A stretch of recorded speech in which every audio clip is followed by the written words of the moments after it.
There's a moment in a man's life when everything goes quiet. Not peaceful quiet, but the kind that feels heavy. No direction, no progress, just this silent question in the back of your mind. Is this it? And maybe the truth is, he doesn't need money first. He doesn't need motivation. He needs something deeper. I've noticed something strange. When life starts going well, people celebrate you. But when things fall apart, they disappear quietly. And that's usually when a man begins to question everything. His worth, his choices, even his identity. Not because he's weak, but because he's finally alone with his thoughts. And that's where things get dangerous. Because when a man loses direction, he doesn't just feel lost. He starts believing he is lost. People often say, "Stay strong, keep going, you'll figure it out." But none of that really helps. Because when you're in that place, you don't need noise. You need clarity. You need to sit with yourself long enough to ask, what am I actually chasing? Because sometimes the reason you feel stuck is because you've been chasing the wrong thing all along. Steve Jobs was fired from Apple, the company he built. Imagine that. At 30 years old, he lost everything he thought defined him. He said it himself, "I was a very public failure." But here's what most people miss. He didn't rush to fix it. He didn't chase validation. He slowed down. He started exploring again. Curiosity, creativity, simplicity. And years later, he said, "It turned out that getting fired from Apple was the best thing that could have ever happened to me. Not because it was easy, but because it forced him to redefine who he was without success attached to it." So what does a man need when he's at his lowest point? Not approval, not shortcuts. He needs stillness. That uncomfortable space where there's no distraction, no applause, just him and his truth. Because that's where clarity begins. Warren Buffett once said, "The difference between successful people and really successful people is that really successful people say no to almost everything." Think about that. Not work harder, not do more, say no. Because when you're lost, you're often overwhelmed, not empty. Too many voices, too many directions. What he understood early on was this: clarity isn't found by adding more. It's found by removing what doesn't matter. Here's something I wish someone told me earlier. You don't feel stuck because life is unfair. You feel stuck because you're living a life that doesn't align with who you really are. And deep down, you know it. But instead of facing that truth, we distract ourselves, scrolling, comparing, trying to keep up. Until one day, we don't even recognize ourselves anymore. If you're in that place right now, maybe the goal isn't to fix your life. Maybe it's to slow down enough to understand it. Start small, not with big plans, but with honest questions.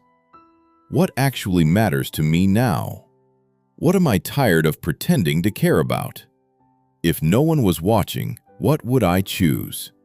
Because rebuilding doesn't start with action, it starts with awareness. But these a kind of strength that doesn't look impressive. No one claps for it. No one sees it. It's the strength to sit in uncertainty without running away.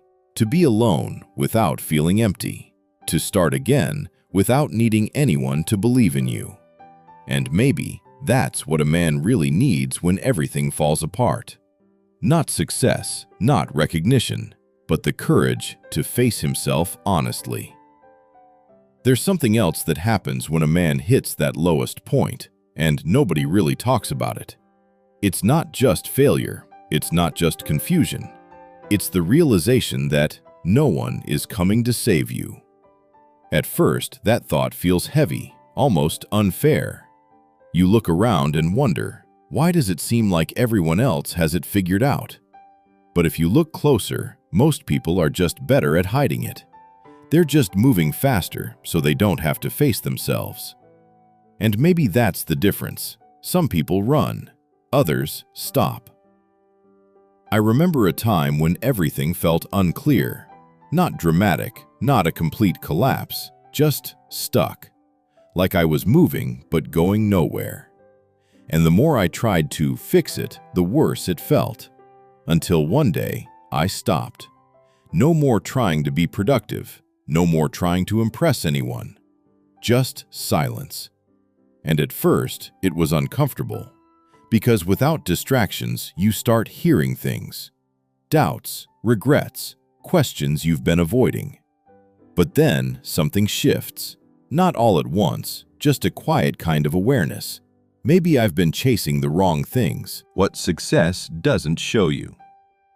We grow up thinking success is the answer. More money, more recognition, more respect. But what no one tells you is, success without alignment feels just as empty as failure. There are people out there who have everything and still feel lost because they built a life that looks right from the outside but feels wrong on the inside. And maybe that's why hitting rock bottom can be a gift, because it removes the illusion. There's nothing left to pretend.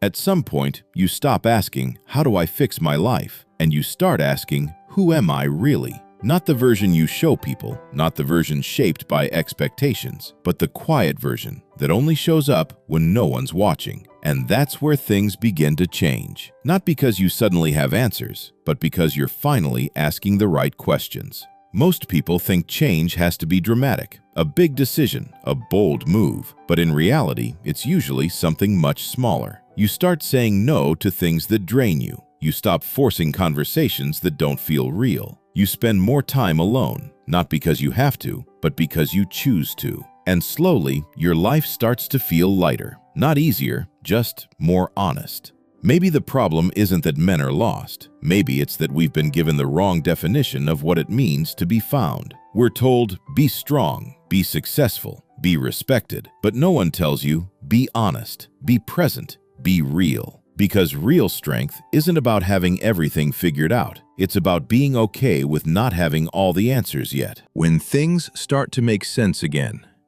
And then, one day, nothing dramatic happens. No big breakthrough. But you notice something. You're not as anxious as before. You're not trying as hard. You're just moving, step by step, without needing validation, without needing to prove anything. And that's when life starts to make sense again. Not because everything is perfect, but because you finally feel like yourself. So maybe, when a man reaches that lowest point in his life, he doesn't need saving. He doesn't need more advice. He needs space. Space to think, space to feel, space to become honest again. Because once you stop trying to prove something, you start becoming something. And quietly, that's where everything begins to change.